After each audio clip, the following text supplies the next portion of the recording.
আমরা গতকালকে আমাদের শহীদ রাষ্ট্রপতি জিয়াউর রহমানের মাজার যখন ফুল দেওয়ার জন্য গিয়েছিলাম 7 নভেম্বর উপলক্ষে, সেখানে একটা আলোচনা হয়েছে আমাদের তারেক ভাইকে নিয়ে।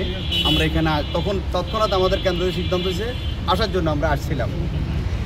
আসলে বেচারা প্রায় 100 ঘন্টা অতিবাহিত করে ফেলছে, 101 ঘন্টা চলতেছে।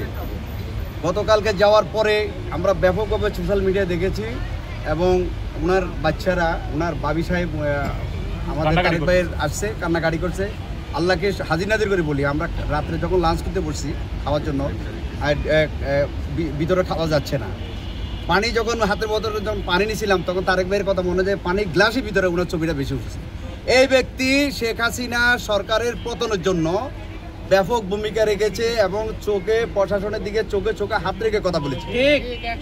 এবং এই তারেক ভাইয়ের আন্দোলন সংগ্রাম শুধু বিএনপি পক্ষপাতী নয়, নির্যাতিত যত নেতাকর্মী বাংলাদেশে, যত আপামর জনতা সবার পক্ষে তারেক ভাই কিন্তু কথা বলেছে। আজকে এই মুহূর্তে তারেক ভাই